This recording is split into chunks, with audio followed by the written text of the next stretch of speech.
Mr. Michael, we're live. We're live. Amen. Good evening, everyone. I pray that you finished cutting off the turkey, and it's probably gone by now, right?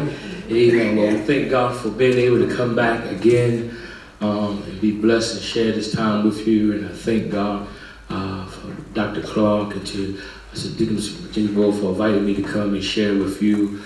It's been a joy over these few weeks. And I thank God for the opportunity, any chance I get to share. God could use anybody, but he decided to use this little ghetto preacher from Baltimore. Amen. I'm honored. I want to do something tonight. I want to just briefly give you a little bit of what we did on the week that it snowed, but I really want to get to the lesson for tonight. I want to get to it tonight, so I'll try to marry these two together. 2 weeks ago, what we talked about was implementing change. We talked about implementing change. Probably the most important aspect of change in the church is how you implement it. God is doing a new thing. Times have changed. People have changed. Everything have changed, but in some cases, everything is changing except the church. And when there's no change in the church, we wonder why we're not moving, why we're losing members, why we're not necessarily meeting the needs. No one changes the goal. We don't change. Our purpose for existence never changed, but how we reach people may have to change. The way we function in certain areas of ministry may have to change. And sometimes we talked about why change is hard. One reason is because people naturally assume the worst. Whenever you begin to talk about change, in the meeting you say, well, we need to change something. Naturally, our minds go to the worst instead of looking at the benefit. So when we talk about change, part of implementing change is teaching the benefit. How is this going to benefit us as a church? How is it going to benefit us as individuals? I can't remember the question years ago. Well, maybe in the first week, I talked about how when I got to the church, we changed our trustees. Was it my brother? Somebody asked me how I did that. I didn't do that. Let me explain. So when I first got to the church, beginning we started having major challenges, all the issues, and there was one common denominator. When it was the chair and the co-chair. They forgot who church it was. They forgot it was God's house, right? And then even within their own board, there were so many problems, so many challenges. So I just decided I'm new. I'm gonna go sit in the meetings. I went to sit in all the meetings so I could learn what's going on in our church. And it began all the problems. And it was getting ready for our church meeting, and they handed me a financial report. And I had a question about the financial report. And then the financial secretary said, I didn't develop the report. So I said, wait, how can y'all submit a report that if the financial secretary, they had an issue with the financial secretary, so it was dysfunction already in there. So then my chairman of the trustee board came to me one day, and he said, you do know that at Holy Trinity, after a certain amount of time, that it's time our offices change.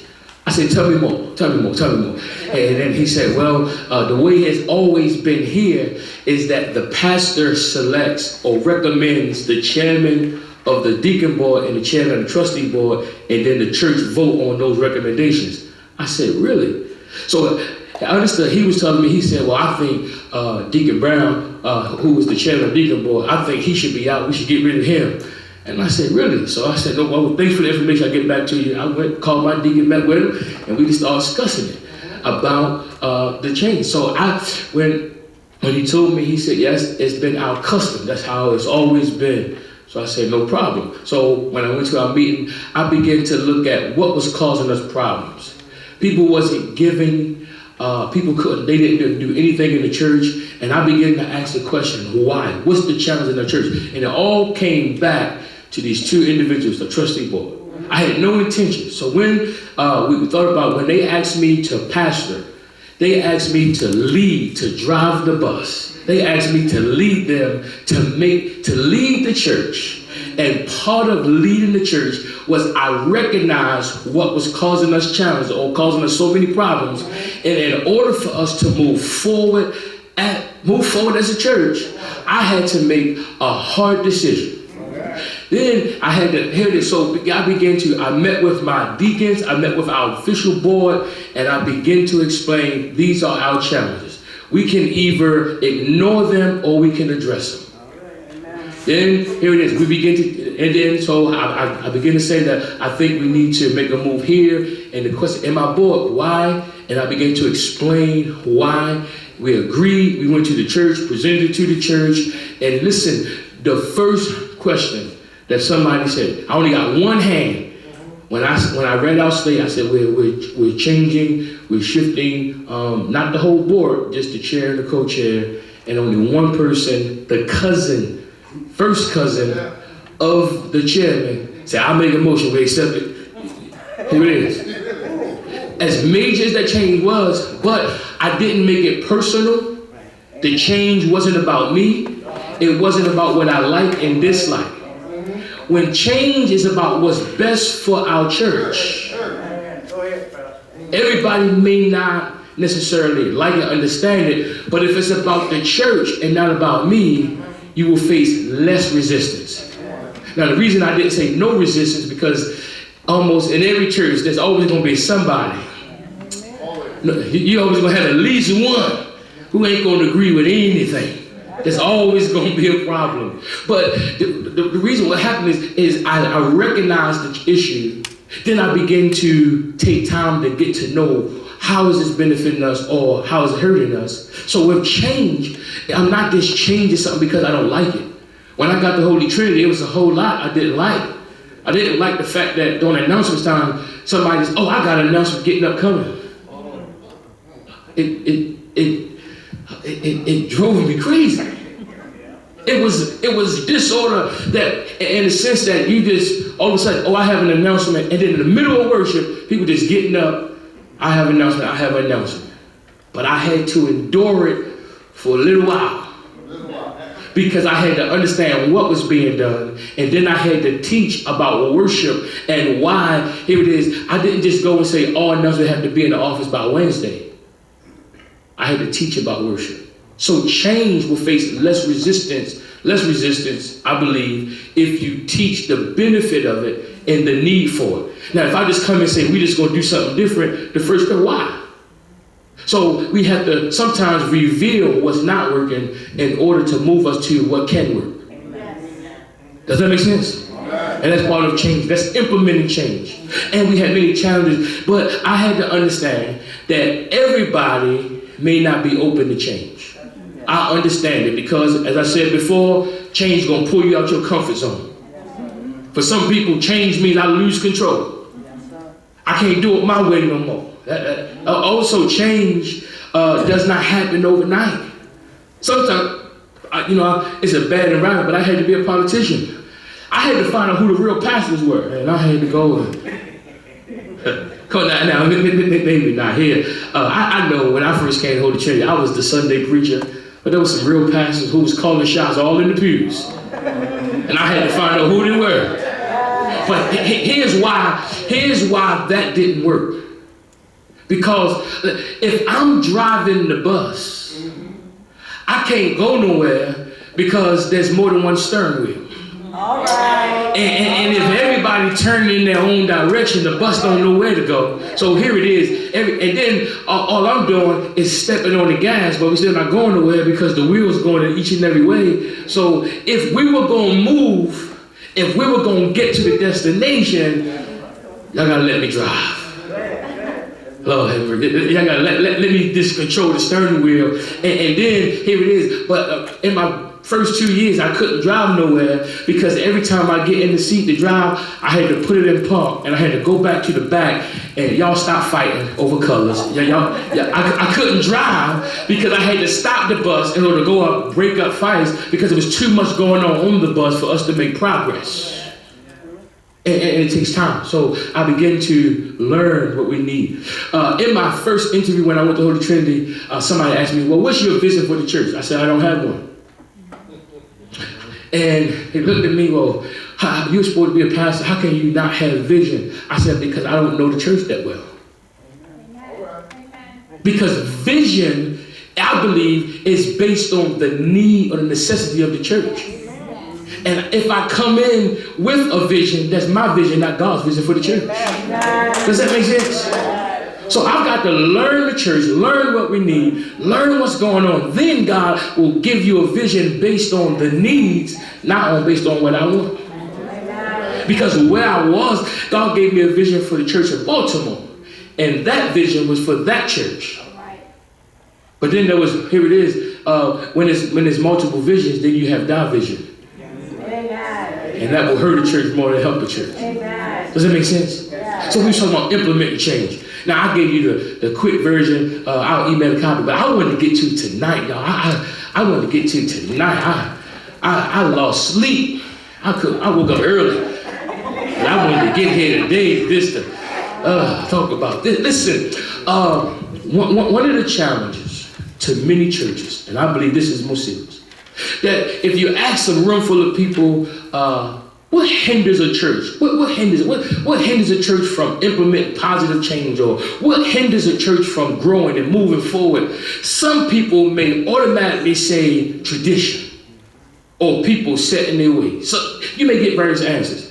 I want to suggest that one of the greatest hindrances to implementing change and moving a church forward may not be tradition. I want to say it could be the spirit of Jezebel.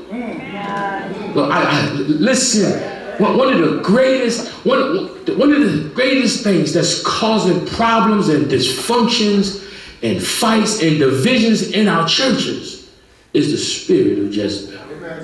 And until we deal with that, it will be so much going on. Here it is, and it's a spiritual matter that you can't just yell and Jezebel leave. It's a spirit. But in order to remove the spirit of Jezebel, you first have to recognize it. Say it again. Can you explain? Oh, you have a paper? Oh, okay. Oh, I'm going to absolutely. I'm going to explain it. So I'm going to explain it. Yes, that was just my setup, that introduction. Absolutely.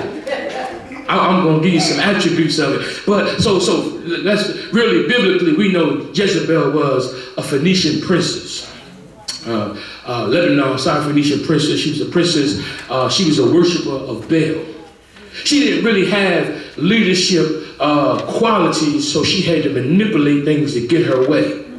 She was married to a weak husband by the name of Ahab, and she was so powerful that she suggested and made it happen, that she figured that her God should be, her religion should be the religion of God's people. They started worshiping, they started worshiping Baal. And here it is, she did so many different things. And what I want to do tonight is I just want to give you a few attributes of this spirit. Now understand, when we talk about Jezebel, we're not talking about a person per se. It's the spirit of Jezebel, which means this spirit can be seen in a male or female.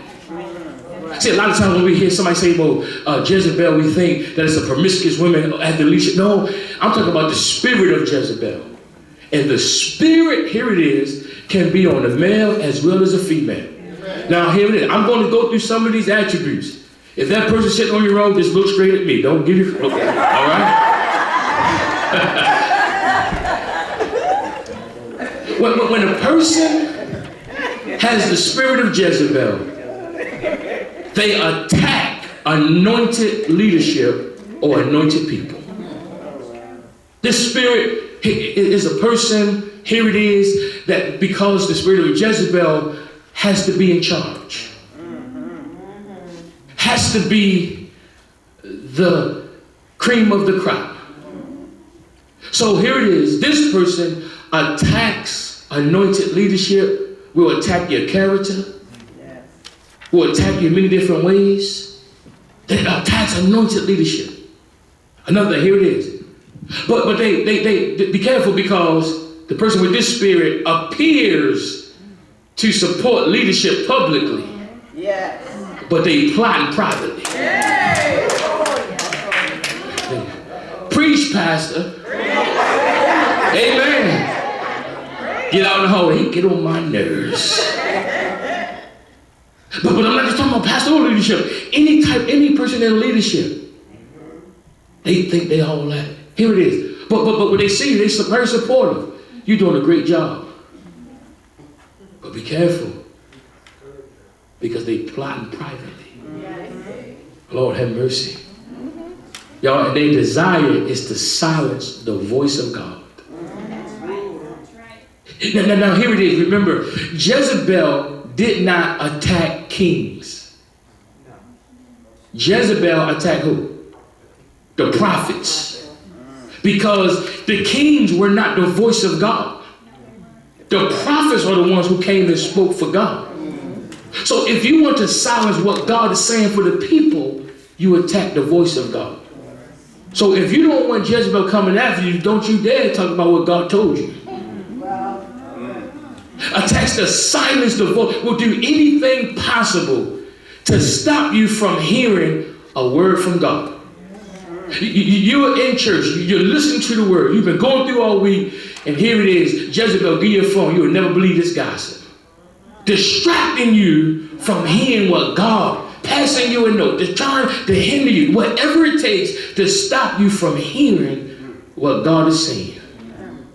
Then here it is, you tell, well, God is telling me, and now was it really God? Be careful. Cannot be trusted. Person with a Jezebel spirit cannot be trusted, and it uses people to get its way. Well, you be careful. Listen, they got some dirty work they want done. They'll come and say, "Can you do me a favor? Can you tell the deacons? I don't, we having these problems with the choir, and can you go? They got an issue, but they want you to do it. This person in the church meeting got a problem, but they won't raise their hand because they don't want to blow their cover. But what they'll do is, can you believe they spent that money? Can you ask them why they use people, and it's always something behind every motive. But they'll never get up and say what the problem is, but they'll get somebody else. Can't be trusted. Y'all, here it is. But a person with the Jezebel spirit play the victim. They never wrong. Always blame everyone else. Yeah, all of us mess up. All of us been wrong at least one time. But this person always the victim. Whenever there's a problem, they'll always tell you what somebody did to them. What somebody did. They always the victim. They want you to feel sorry for them. They're manipulative. Yes. Will never admit that they've messed up. Yes. Always find an excuse why somebody else did it. Well, you drove into the side of the church. Well, if they would have put the church over in the parking lot, I wouldn't have drove into it. Always. And you can never, so if two people wrong, you can never come to an agreement with this type of person. Because they're never wrong. They'll never see their faults.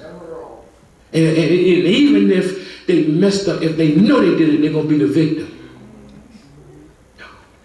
Here it is. But also this person got to take all the credit. Everything that happened good in the church is because of them. Listen, they 60 years old, but this church would have never started if it wasn't for them. We just celebrated 100 years. But if it wasn't for them, it would be no First Baptist Church. Takes credit for everything. Because remember, the spirit of Jezebel, that person, they got to be the center of attention. They don't want God to get no glory. They want all the glory. Take all the credit. God, you did good. Well, I gave them the songs to sing. I taught them how to do it. Yes, I planned the banquet. Didn't even show up, but I told them how to do it. Gotta take all the credit. It's a dangerous spirit because anything, here it is, it's about them. And you can't build a ministry with people who think it's all about them. Because when it's all about them, they're not concerned about giving God glory. It's about them. And when it's not about them, it's going to be a problem. That spirit is dangerous and it's hindering our churches. Y'all, here it is. But if the Jezebel spirit is on a woman, she need a weak husband. She got control. She got to be in charge. And here it is. Don't let it be on a deaconess and the husband a deacon or the pastor, because she's going to tell you what you need to do. You need to get that church straight. You need to tell them this and you need to tell them that. But if it's on the man, that spirit on the man, it needs a woman with low self-esteem. Because it can't handle a confident woman. Can't handle a woman who have her own money. I told him earlier, because brothers, we got to find where they hide that. But it can't handle a low self-esteem. When the spirit is on her, here it is, it can't handle an independent woman. Because I need you to depend on me. I need to be in the spotlight. Can't handle you getting all the accolades. Why they always calling your name? A sense of insecurity. That spirit, here it is, abuses the authority it has been given. Amen. Amen. Listen, you put them, we want you to be over the church anniversary. That's all we want you. This year we want you to be the chair. Now they run around like they run the whole church. They telling the trustees what to do, telling the deacons what to do, telling everybody what to do. They can't handle power because you give them a little bit of power. Now they around here telling everybody what to do. And we have to be careful because when you put people in position who can't handle power, it goes to their head. And they run around telling everybody, you know, and then some of them will say, well, Pastor said. Yes. And this is why I be careful when everybody can't handle leadership. Because they have a mentality that I'm coming here now, I need to be served, instead of understanding that leadership is a place for you to serve. Amen. Amen. And when they're not served, it's a problem. Yes. The spirit, here it is, and it causes problems in the church. Appears to be spiritual. Yeah. Wow. Don't never let, when I remember when I first came back from college and I went to church, it was, I was at church, but I thought I was at the Oscars. I mean, some of the acting I saw going on. If you ever want to see some good acting, just come to church. I mean, you in the spirit, and this all of a sudden you just jump out of it like that. Appear spiritual. But see, I'm never confused. You can worship, wave your hands, you can cry, you can sing. That doesn't impress me. I wanted to see how spiritual you are when somebody cut you off on Sunday State. Show me how Holy Ghost filled you are. When you're at work and they done messed up some of your check. Somebody messed up, made a mistake and bumped into the back of your car. Let me see how much Holy Ghost you got then. Amen. I'm telling you, and that's why there's spiritual. When, as a matter of fact, when somebody did you wrong, and they don't apologize, and God tell you to forgive them. I want to see what you and your saved Holy Ghost filled self gonna do then. Wow. Here it is, the person who was talking so much, talking bad about you, making up rumors about you, and now, hey, you looking bad in front of everybody. Yeah. And you leave church and you riding, and they on the side of the road because their car broke down.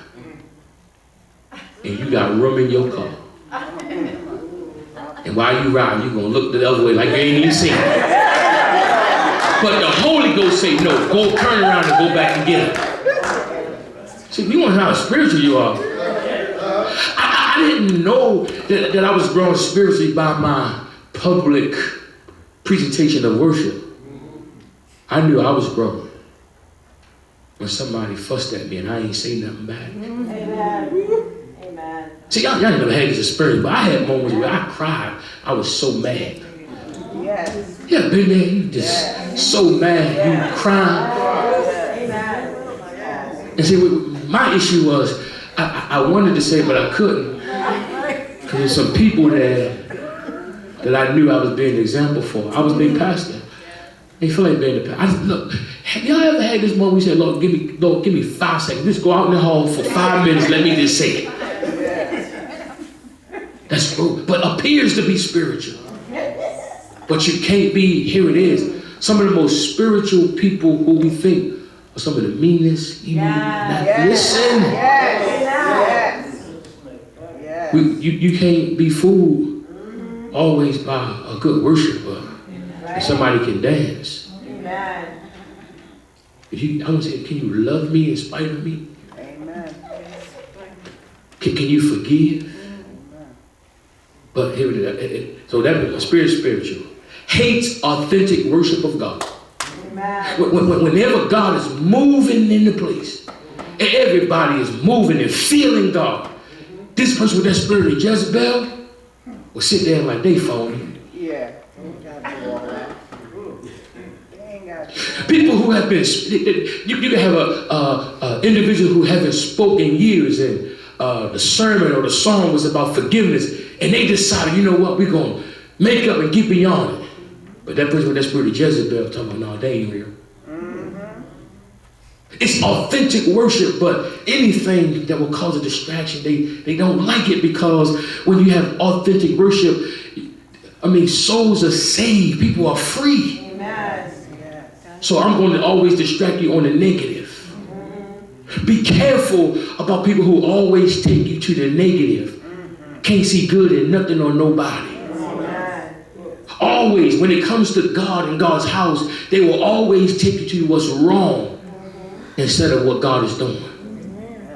Be careful. Right? Develops a relationship with weaker believers.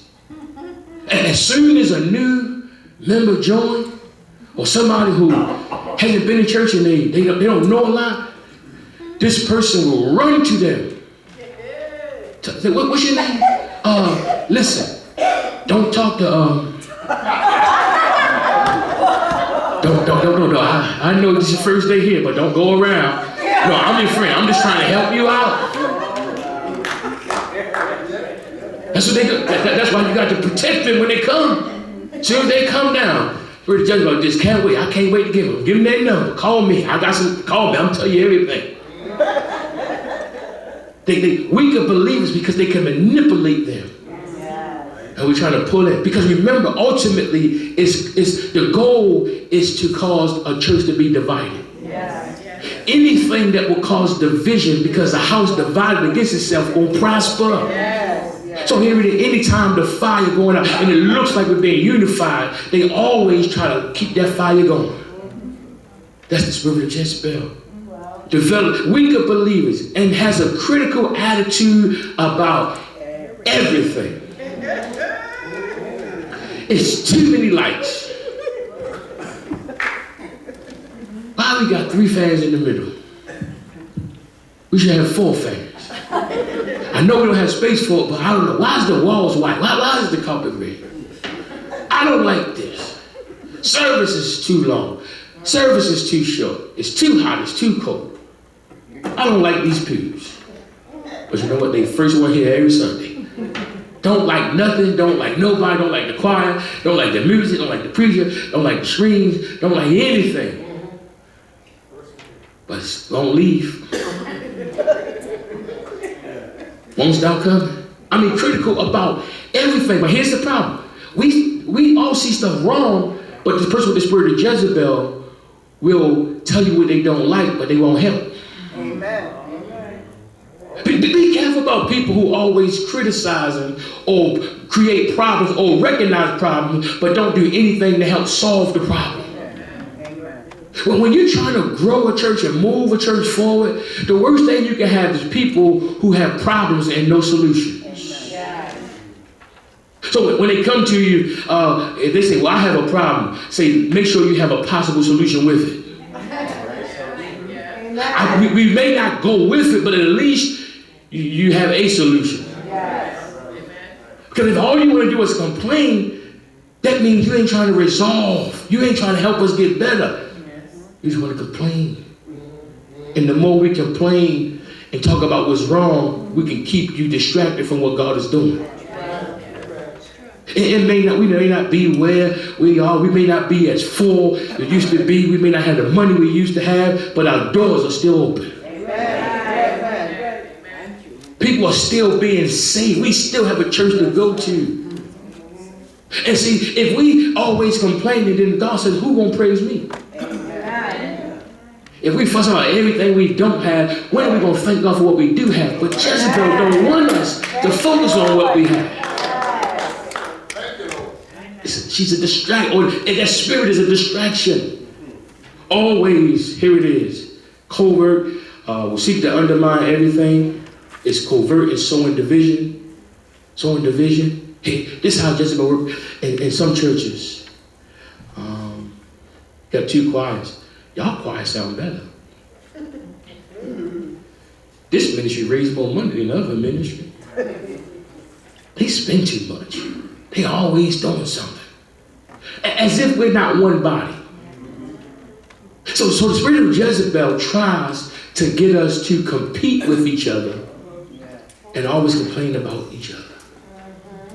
And at no time are we celebrating other ministries, because now we're looking at what's wrong with them. We're looking at the flaws.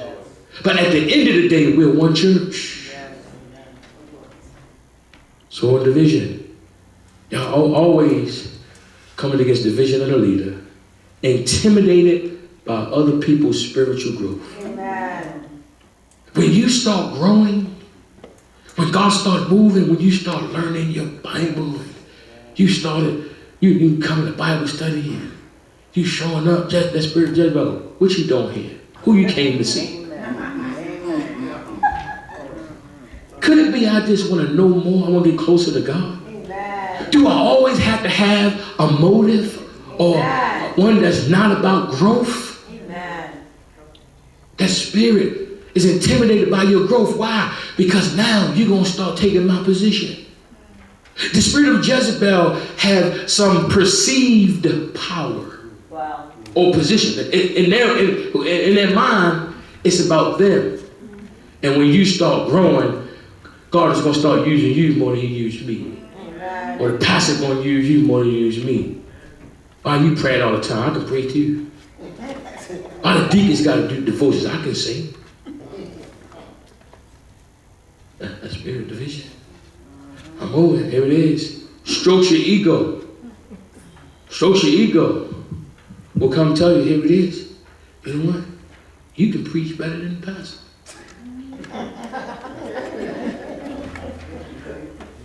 And if you're not careful, you sit in the mirror like, yeah, you're right. You know what?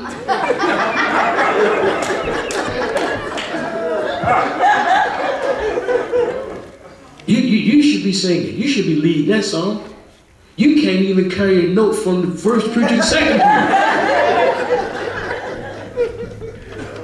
But they got you thinking, and here it is. And then it becomes a competition. Now, when you get that in your mind, you can't celebrate the other person because you think it should be you. Amen. And that's how it creeps in ministries and churches. Where it's not always fights. I have you thinking that here it is, that somebody got to be better. No, we in this together. Amen. If you lead, we still, as long as somebody's touched, that's all that matters. That's right. That spirit is wicked. Use other people to do the dirty work. Now, it has to tear you down in order to make themselves look good. Yes. Speak down to other believers. Now, this is one of the major problems with this spirit. Desire to advance quickly. Join the church the first Sunday in November. And by this Sunday, the fourth Sunday, they trying to figure out, I want to be a deacon, a walking deacon. When y'all gonna make me a trustee? No, you know what? I should be preaching. As soon as I learn how to find the book of Genesis, then I'm gonna start preaching.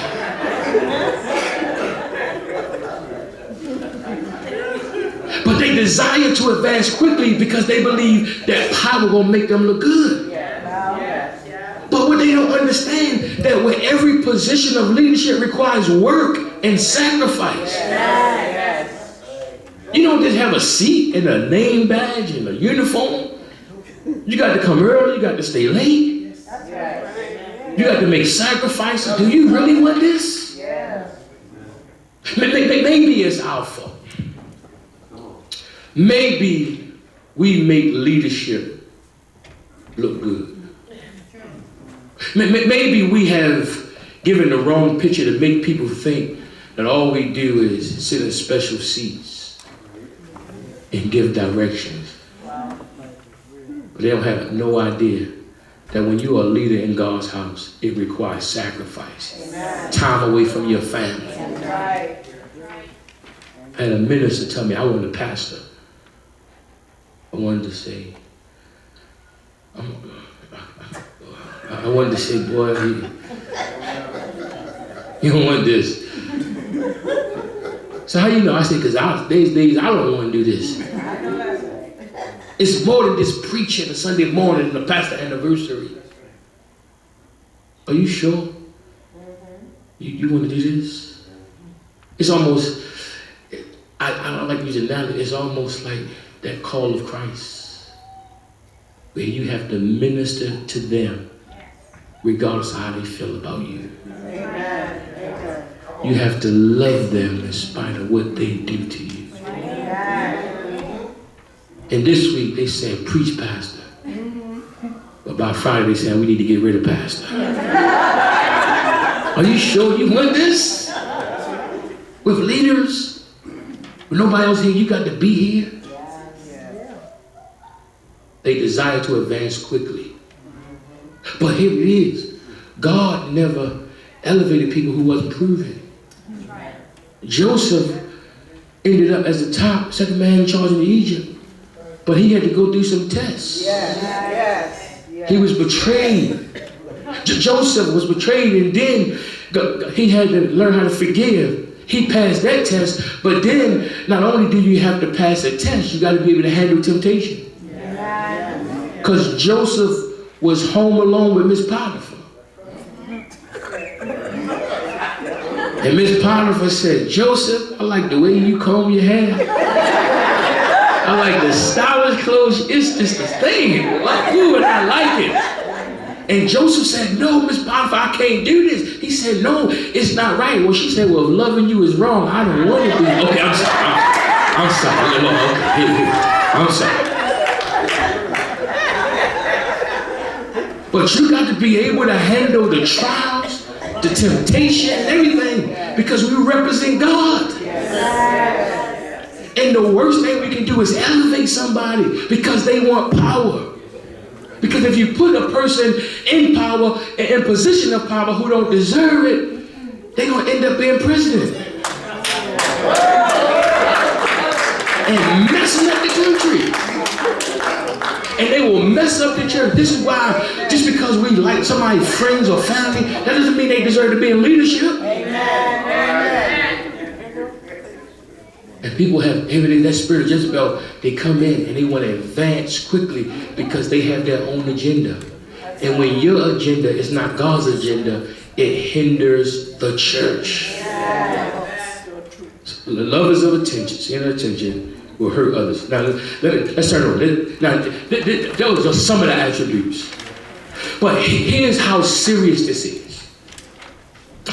I believe every church this spirit have made its way into every church. Yes, sir. Amen. Yes. Everybody may not have all of them, but here it is.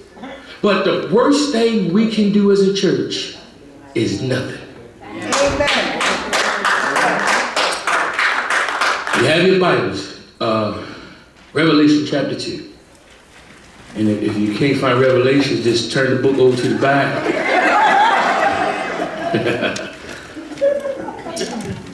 Revelation chapter 2.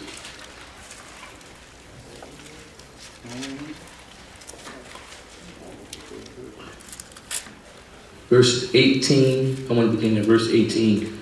Now I'm reading from the New International Version. That's the version I have on my phone. But you can read from whatever version you have. Revelation chapter 2, verse 18.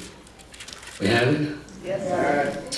To the angel of the church in Thyatira write, these are the words of the Son of God, whose eyes are like blazing fire, whose feet are like burnished bronze.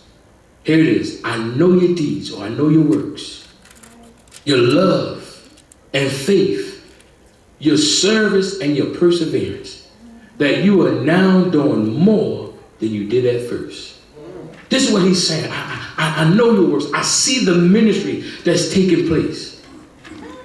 The literacy walk and the lives, I see how the love, I see the work that you're doing. In fact, he said, I see your perseverance. You have been through some trials, but you kept on going. I appreciate that. I appreciate how you minister to the children and the lives, to the seniors, to family members. I appreciate that.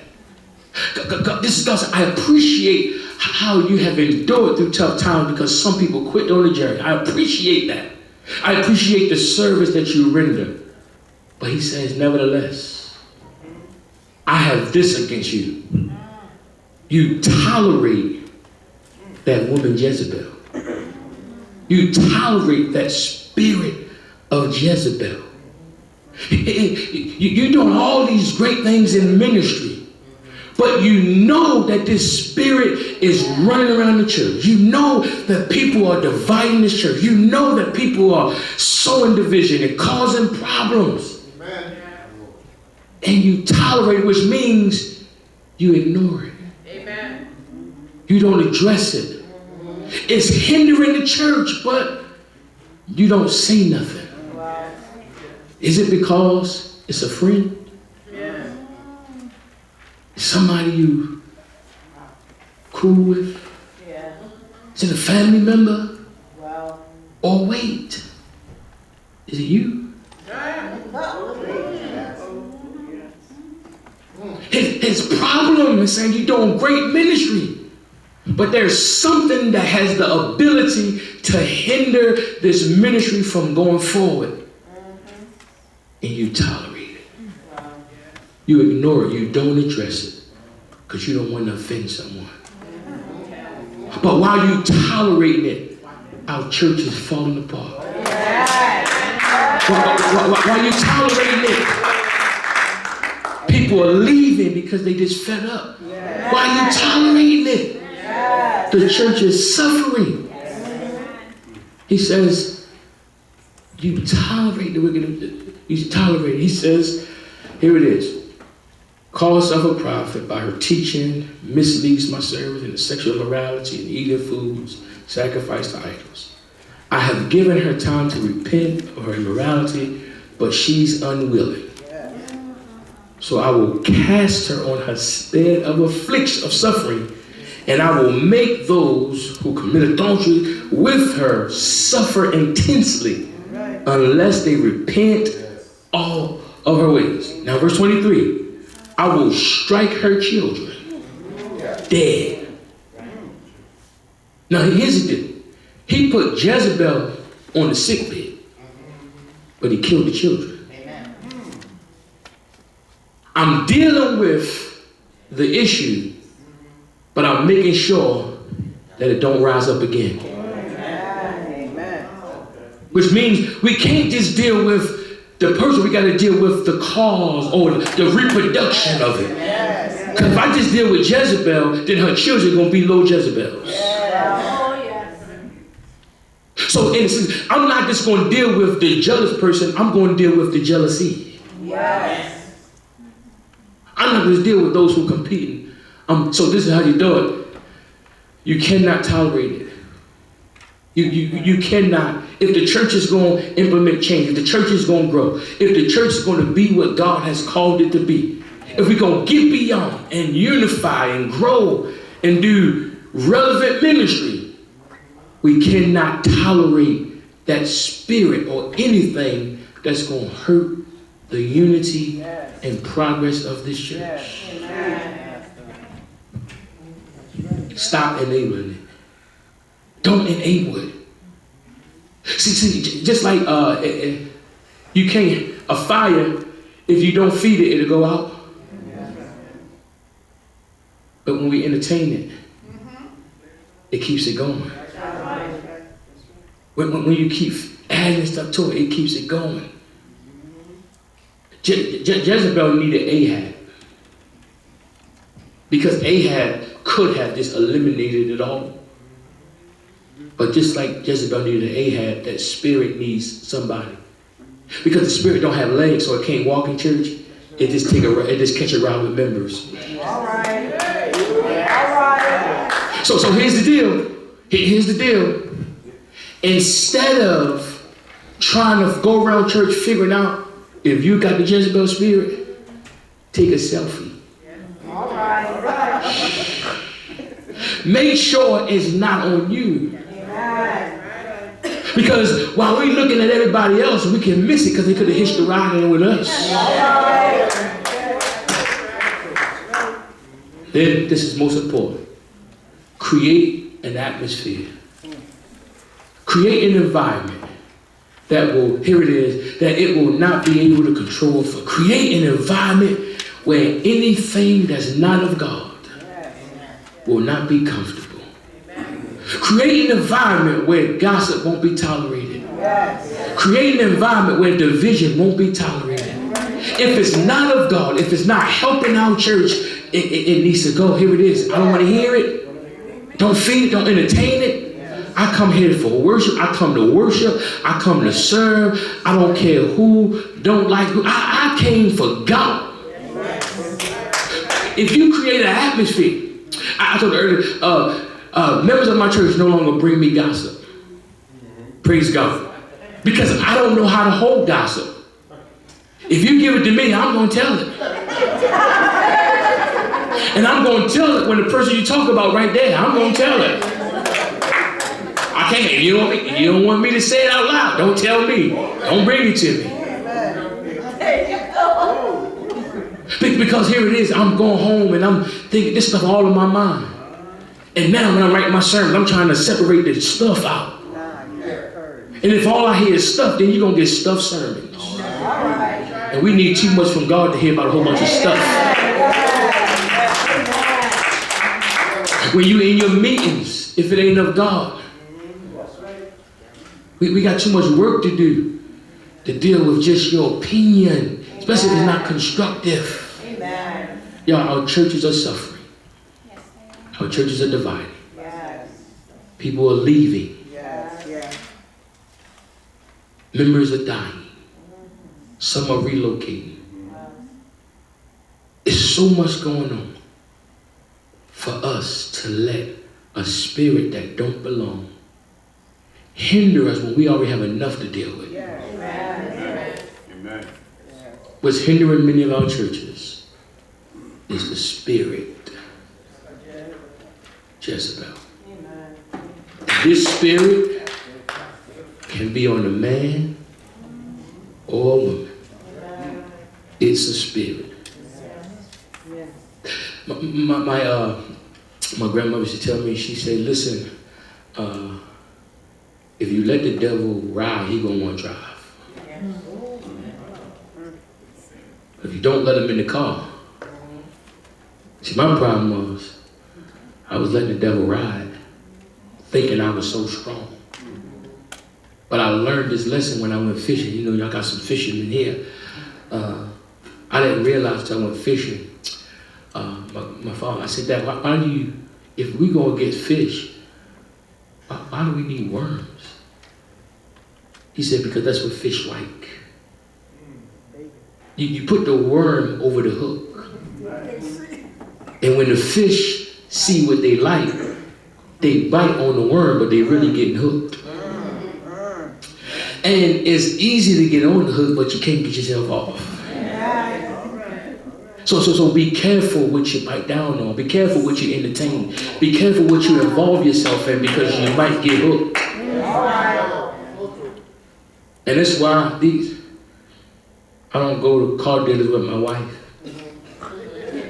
Because the last time I went to test drive something, I ended up with a payment.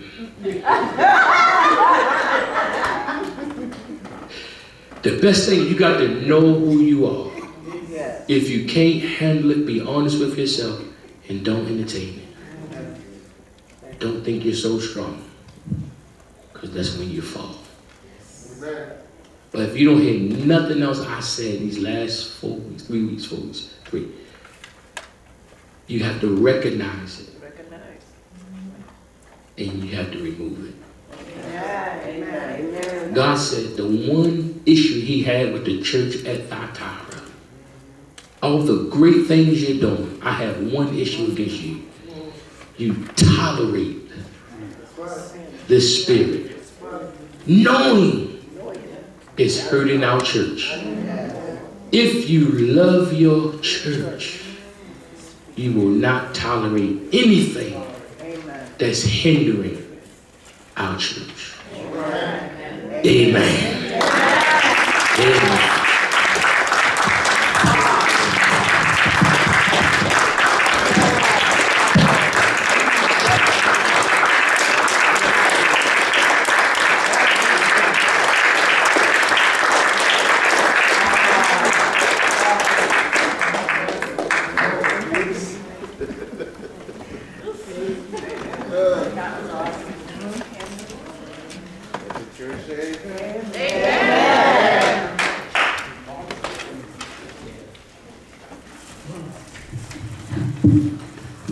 Praise our God. Yes, thank you. And we, every